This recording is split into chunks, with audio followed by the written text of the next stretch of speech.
Vamos a, vamos a comenzar el día de hoy. Vamos a trabajar algunas cuestiones en cuanto a la parte teórica de Java, que es parte del contenido, y vamos a empezar a trabajar con algunos ejercicios específicamente que tienen que ver con ya el entorno de Java, ¿verdad? Entonces es muy importante que, número uno, pues vayamos conociendo los elementos y también la parte el trabajo con la IDE específicamente de Java y todos los elementos que esta lleva para que puedan trabajar e ir creando sus programas específicamente. Media vez ustedes instalen el JDK y el IDE específico, no va a haber ningún tipo de problema, ¿verdad? A no ser que hayan tenido alguna versión anterior y sigan el JDK de la versión anterior, puede que en algún momento les lea esa si no la actualizan, y eso sí les podría acarrear algún tipo de problema. De lo contrario, pues la instalación se da, se da sin mayor novedad, ¿verdad? El día de hoy vamos a estar trabajando con esta parte que es la introducción al lenguaje Java propiamente. El lenguaje Java como tal es un lenguaje orientado a objetos, se los había mencionado en la clase anterior, ¿verdad?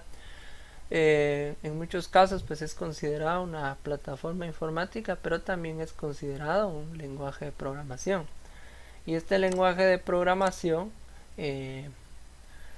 fue creado en el año de 1995 por la empresa de Sun Microsystems. Entonces de ellos es derivado la parte de Java. Ya más adelante pues Java fue absorbido por Oracle, que es el que hoy en día pues está trabajando en sus actualizaciones y en las diferentes versiones que nosotros conocemos.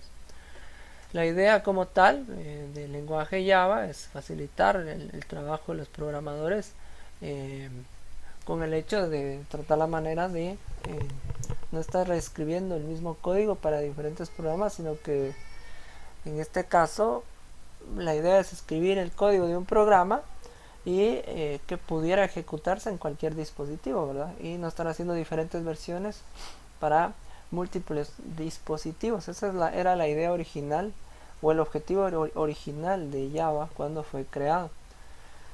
Entonces, al final de cuentas, con el hecho de utilizar el mismo código y utilizar una máquina virtual, ¿verdad? Que esa es una de las características principales. La máquina virtual de Java, la JVM,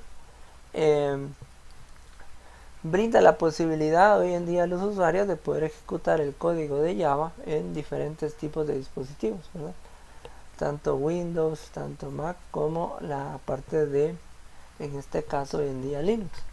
Entonces ustedes pueden crear con Java una gran variedad de programas, en este caso, que puedan ser ejecutados en diferentes dispositivos, ¿verdad? Aplicando, o en este caso permitiendo ejecutar la misma aplicación para los diferentes sistemas operativos, en este caso, que encontramos en el medio.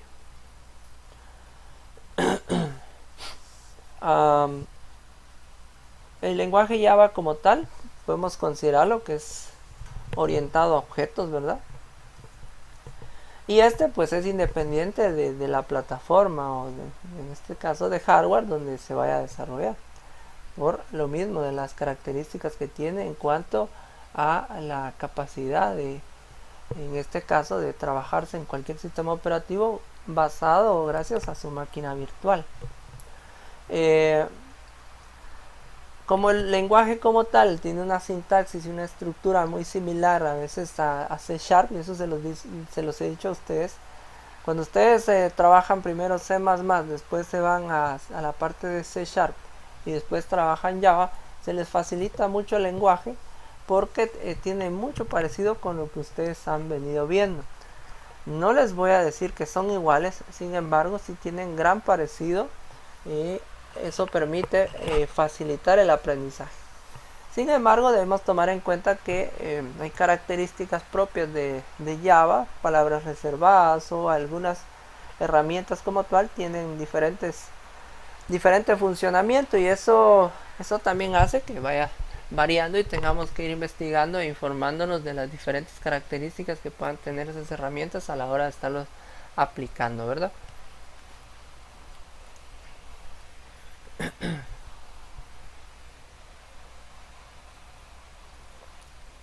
En su momento también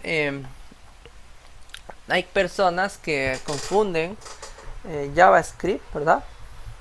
Con Java. Hay quienes vienen y relacionan esos dos o los confunden como tal. Sin embargo, a pesar de que el nombre es muy parecido, estos dos son diferentes totalmente, ¿verdad? Java podemos considerarlo un lenguaje orientado a objetos, mientras que al JavaScript lo podemos considerar un lenguaje de programación que se basa en objetos, ¿verdad? Entonces son cosas distintas y a veces hay gente que los relaciona simplemente por el hecho de tener un nombre muy similar. El trabajo con Java en este caso pues puede ser simple. Podemos trabajar en una aplicación que sea multiplataforma. Es robusto, ¿verdad? En cuanto a lo que estemos haciendo, el desarrollo que se esté haciendo ahí. Nos permite en este caso utilizar múltiples librerías. En este caso esas librerías ya vienen precargadas dentro de la IDE de Java, y sin embargo si necesitamos utilizar alguna librería específica para alguna tarea en particular, lo que vamos a hacer es que simplemente la vamos a agregar dentro del proyecto que estemos trabajando. Pero debemos considerar que esas librerías tienen que ser archivos con una extensión .jar, por ejemplo, para que sean compatibles. Tenemos que buscar librerías en este caso que sean compatibles con Java y nos permitan resolver las diferentes tareas. Java lo podemos considerar portable, no es muy pesado, y en este caso también facilita la parte de la programación en redes, ¿verdad? A la larga, Java hoy en día puede ser considerado como un lenguaje de programación de alto rendimiento, ¿verdad? Entonces, a la larga, esto es ideal para aquellas aplicaciones donde se dé mucho la parte del procesamiento de datos, y en este caso también Java hoy en día ha sido relacionado con la parte de la ciencia de datos, o lo que se le llama el machine learning, y también puede relacionarse con la parte de Big Data. Yo no sé si alguno de ustedes ha oído esos términos. Hoy en día es muy popular esto de la ciencia de los datos, el análisis que tiene que ver con los datos, o la palabra el machine learning, ¿verdad? Que tiene que ver también con la parte de la ciencia de datos, el análisis de datos aplicando, en este caso, ecuaciones, aplicando modelos numéricos, modelos estadísticos o cálculo como tal, pero también que les va a permitir de cierta manera poder predecir diferentes situaciones en cuanto al movimiento de X producto o X situación dentro de una empresa o dentro de alguna situación que se dé a nivel mundial. Por ejemplo, hay gente que se está dedicando ahorita a analizar esto de la pandemia del coronavirus, y lo hace a través de la ciencia de datos y aplica alguna herramienta, puede ser Java por ejemplo, y algún complemento, puede ser en este caso también está el lenguaje de programación R, no sé si han oído ustedes, el RStudio, y algunos utilizan Python también para poder hacer el análisis a través de la ciencia de datos, o normalmente el machine learning que les dicen, ¿verdad? Sin embargo, hay que meterse a un montón de cosas, hay que investigar y hay que ir ampliando el conocimiento para ir viendo todo este tipo de situaciones con las que ustedes pueden trabajar. Java pues tiene la característica también de poder trabajar en este caso en tanto ambientes de escritorio como ambientes web, ¿verdad? Ustedes pueden trabajar en este caso con páginas web, pueden trabajar con el JSP de Java, y pueden trabajar en el ambiente escritorio, ¿sí? Y eso pues también les permite a ustedes involucrarse en diferentes formas de programar, tanto web como escritorio, o de cierta manera crear un proyecto multiplataforma, un proyecto en este caso que permita vincular, por ejemplo, una aplicación escritorio y una aplicación web a una misma base de datos. Ya estarían aplicando bases de datos distribuidas, ¿verdad? Y ya también empezarían ustedes a entender mucho de la parte del modelo de negocios y una infraestructura específica de ya un proyecto a gran escala, ¿verdad? Entonces son algunas características que podemos encontrar con respecto a los inicios y en este caso el trabajo de Java específicamente. Si ustedes pueden observar ahí en pantalla, ahí tenemos un esquema, está el programa en Java. Este después de cierta manera es traducido a un programa específico que entienda Java, ¿verdad? En algún momento esa pequeña conversión hace que el programa se ejecute inmediatamente. No hay muchos pasos que pueda llevar Java en cuanto a la ejecución de los programas que realiza.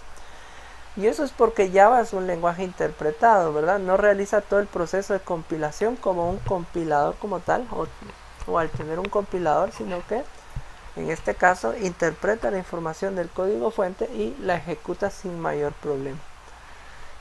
Nos va a generar siempre un archivo de tipo jar para que Java como tal, o la IDE de Java, pues pueda interpretarlo y ejecutarlo, ¿verdad? Entonces son diferentes situaciones que nosotros podemos encontrar. Veamos otro.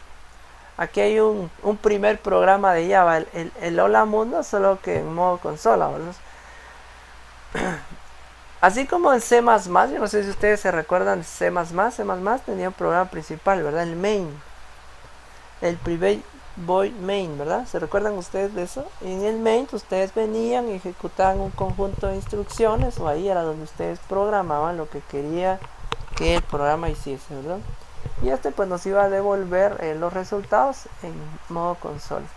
Pues de hecho tanto C# como Java pues también manejan en este caso un programa principal, un main, y dentro del main pues podemos en este caso escribir una serie de instrucciones para poder ejecutar el código, en este caso de un programa específico.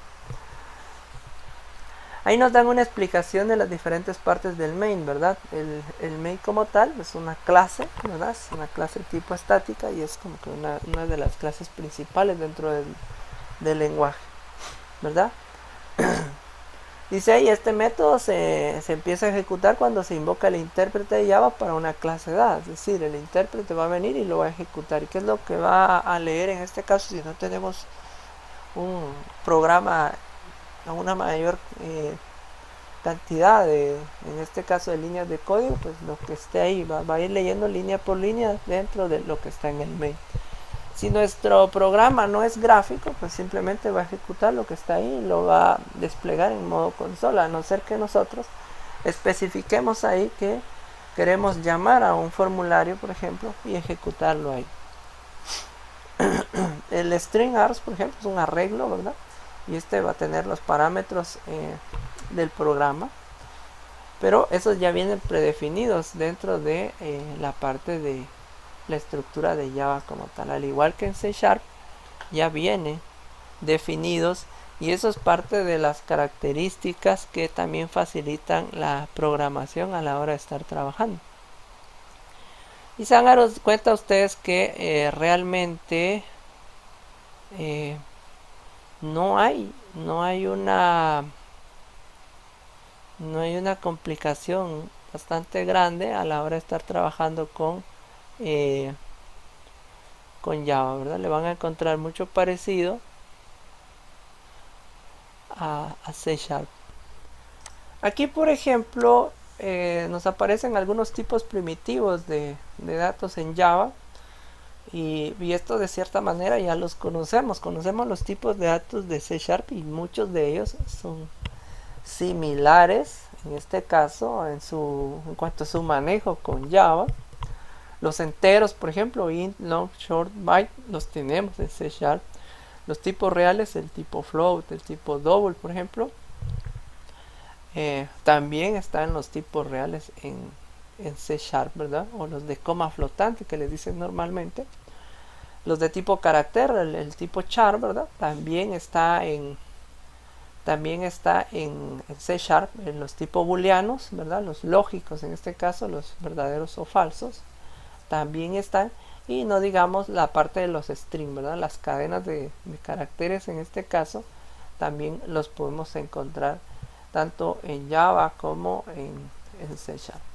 Estos serían algunos de los tipos, en este caso generalizados, o de los de uso más convencional que nosotros podemos encontrar a la hora de programar.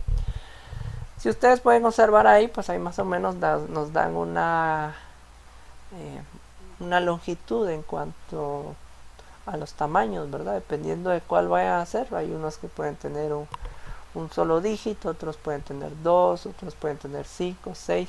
Entonces, dependiendo de la cantidad de dígitos que vayamos a utilizar en los tipos enteros, por ejemplo, entonces ahí debemos definir ya sea un entero, un int, por ejemplo, puede ser un número de 5, máximo 6 cifras. Un long ya puede aumentar, en este caso, la cantidad de cifras a unas 10, y así sucesivamente, ¿verdad? Un tipo byte, en este caso puede ser un short, unas 2, y así sucesivamente.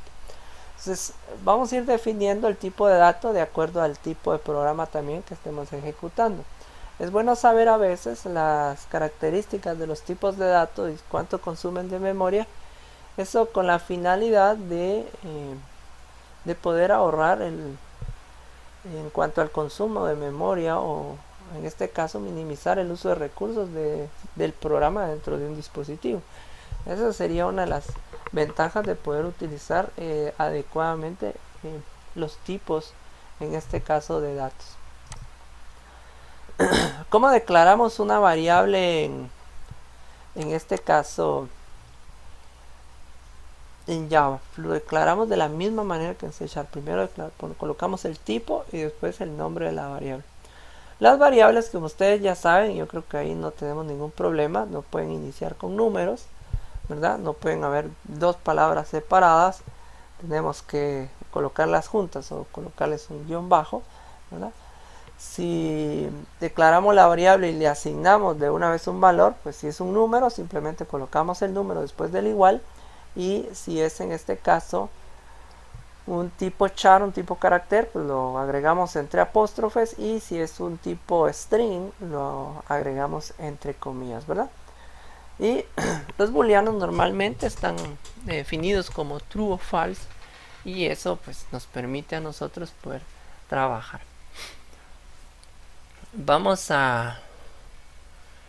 Si quieren, vamos a abrir Java. Vamos a crear, en este caso, vamos a crear un programa. Voy a cerrar estos que está aquí y después ya les voy a ir explicando estos. Por ejemplo, esta es la interfaz. Esta es la interfaz de Java en este momento. Si ustedes la logran ver, me dicen por favor si se mira bien.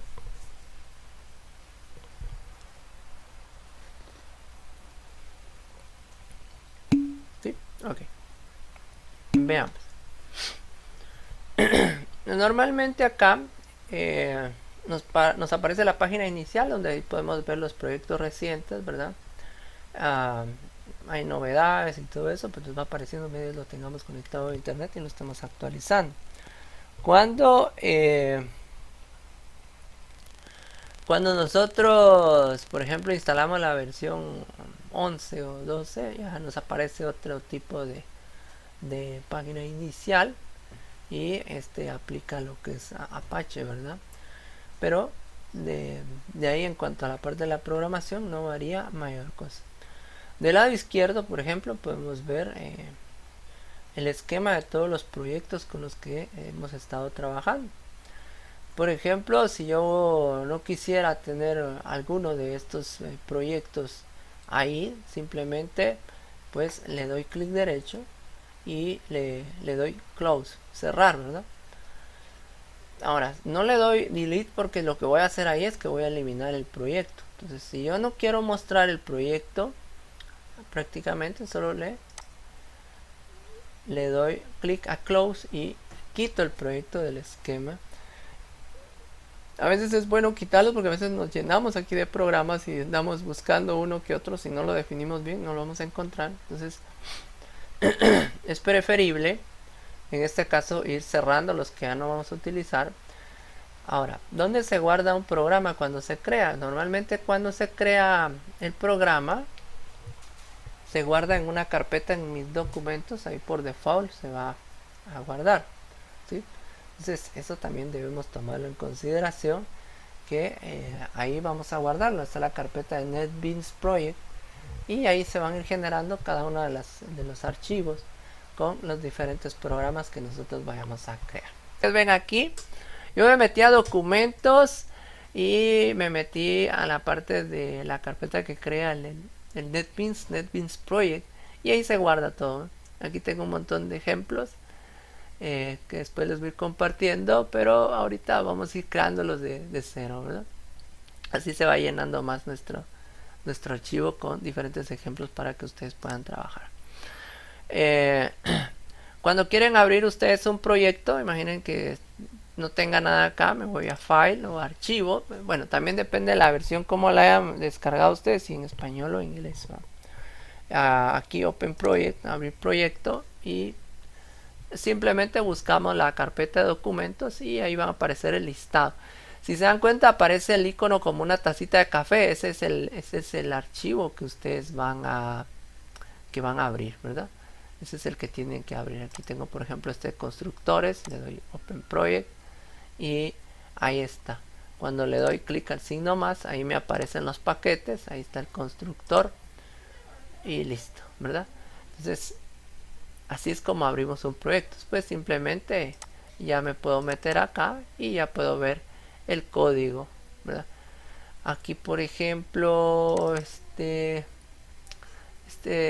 lo que hace es que hay una clase llamada persona, se mandan los atributos, ¿verdad?, al constructor, y de ahí se vuelven a imprimir acá dentro de la clase main.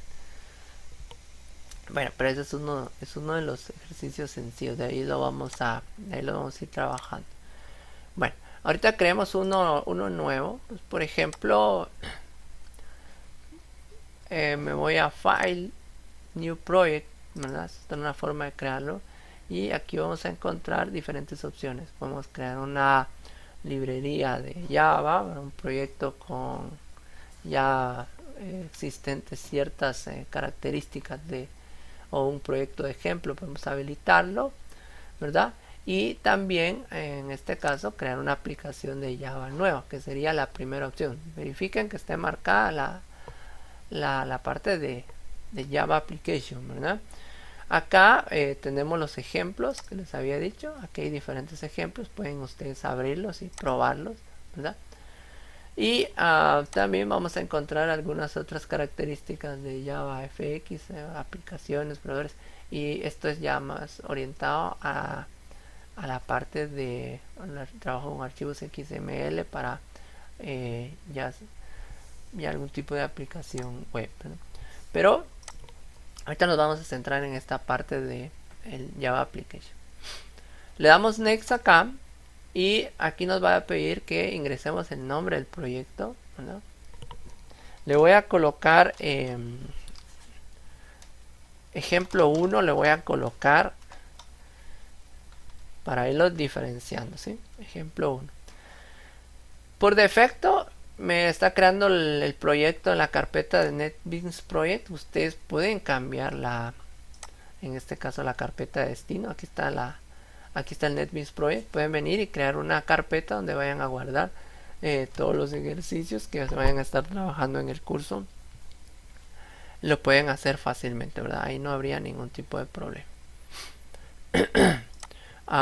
Y también aquí está el folder del proyecto, pues, que maneja directamente lo mismo.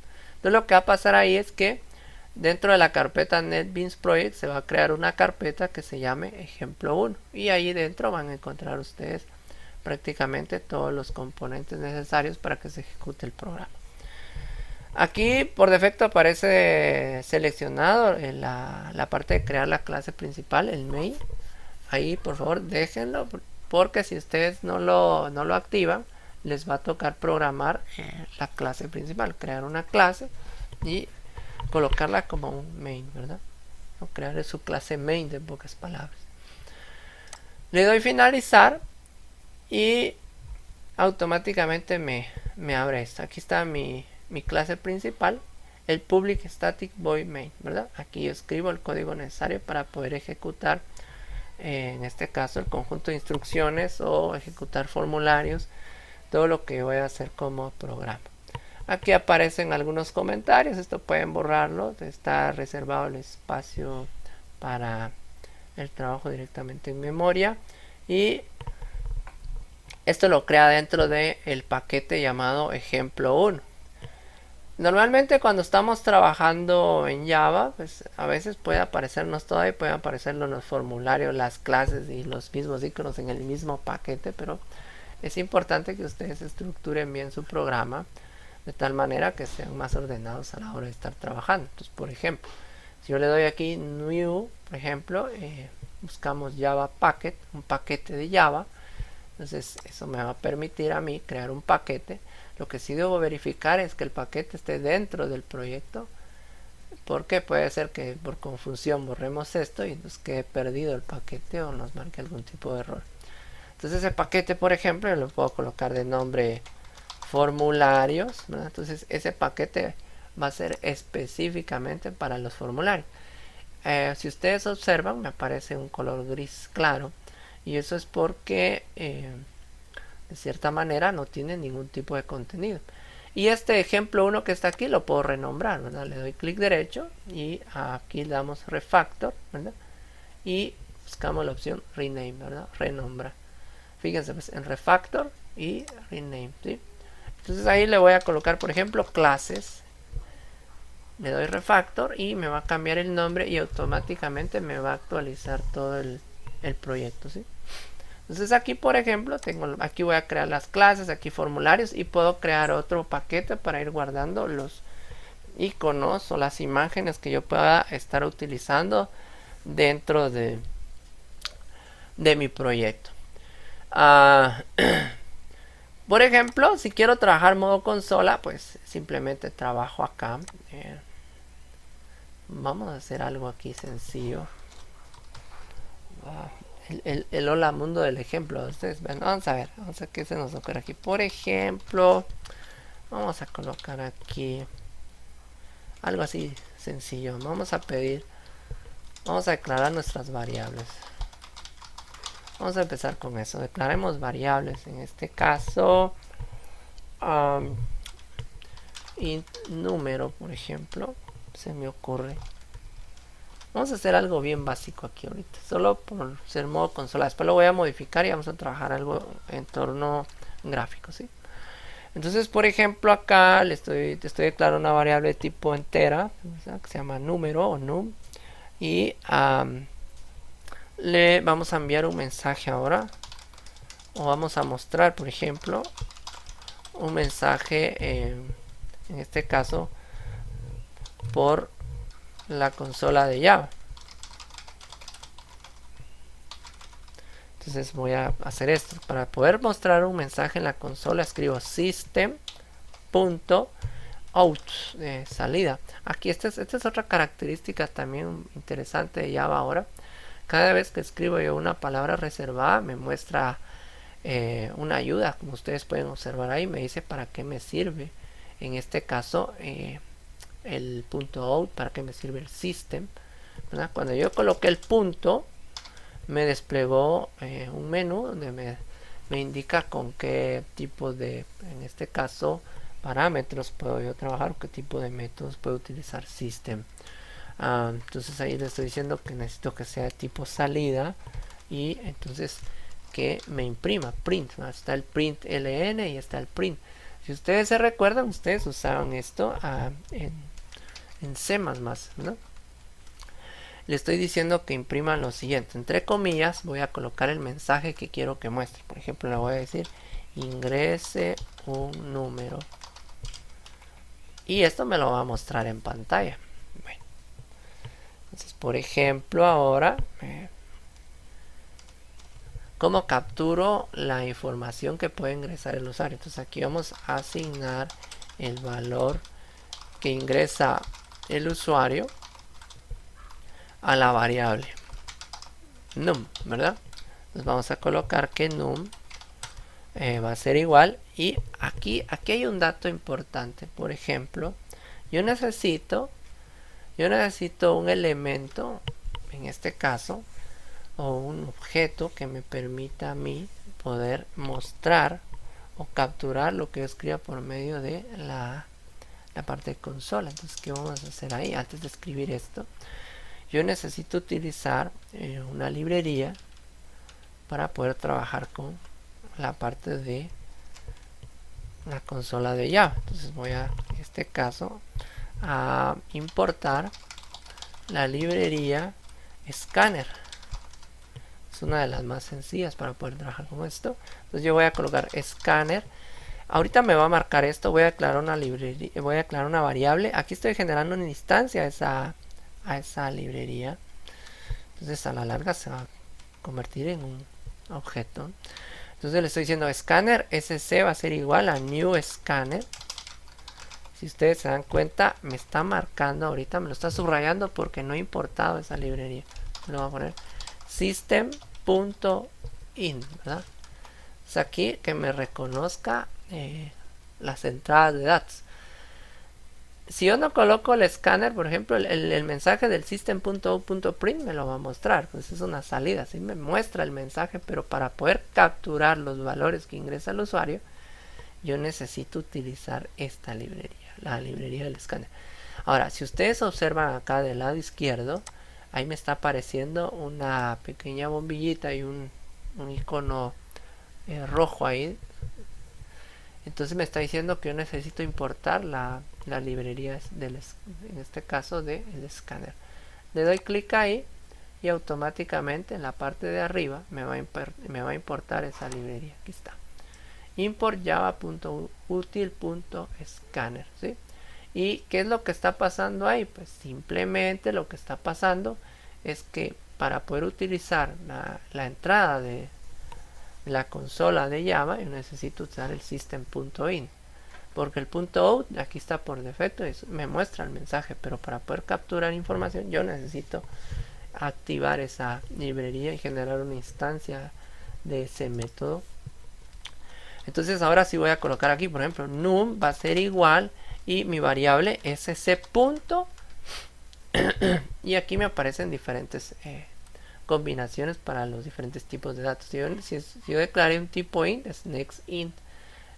Si es un tipo short, next short. Si es un tipo double, next double, y así sucesivamente, ¿verdad? Entonces eso tenemos que tomarlo en cuenta. Entonces voy a escribir aquí, por ejemplo, un next int. Aquí vamos a ver punto, vamos a ver que me aparezca ahí next int. Aquí está. Entonces ahí ya tengo el que yo necesito, punto y coma. Entonces, ¿qué es lo que voy a hacer ahí?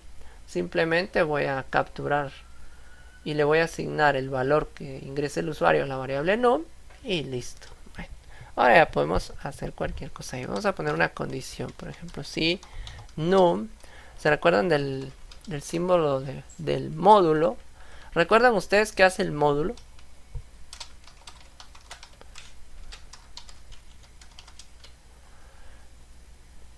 ¿Qué función tiene módulo en programación? A ver, ¿quién se acuerda? Correcto, así es. Así es, muy bien. Así es el residuo. Lo que nos va a obtener o nos va a devolver ahí es el residuo de una división. Entonces aquí me está diciendo que si el número mod2 es igual a 0, entonces lo que voy a encontrar son números pares, ¿verdad? Bien sencillo. Entonces voy a poner system.out.print, por ejemplo, y le voy a decir ahí el número, dejo un espacio, el signo más para concatenar, y aquí voy a colocar es, en este caso es par. Vamos a ver, ahí está. y listo. Le estoy diciendo que ahí en la variable num me muestra el número que yo ingresó el usuario, que diga que es par. Muy bien, de lo contrario, si no es, en este caso,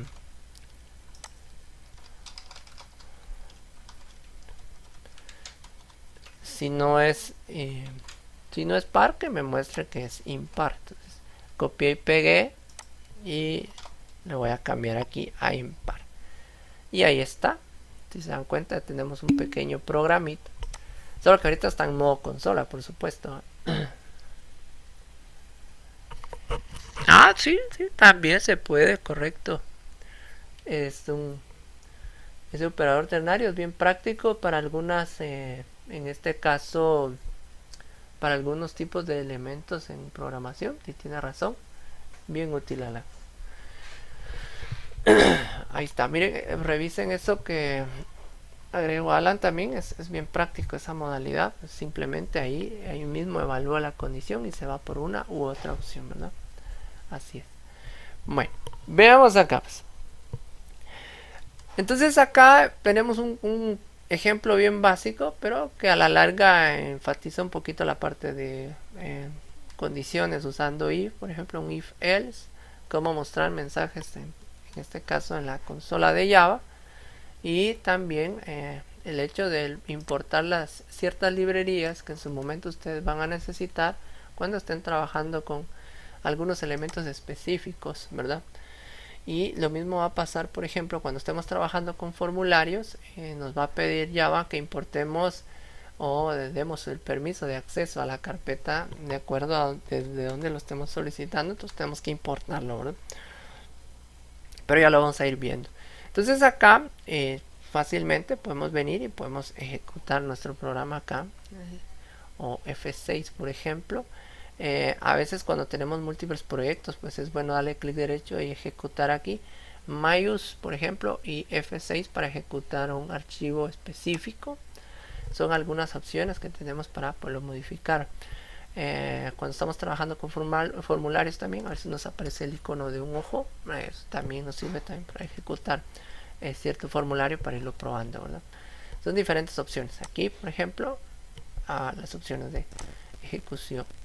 Entonces le vamos a le voy a dar correr acá y acá está el modo consola. A ver, ingrese un número, por ejemplo.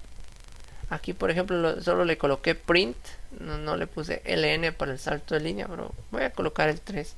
Le doy enter y me dice el número 3 es impar.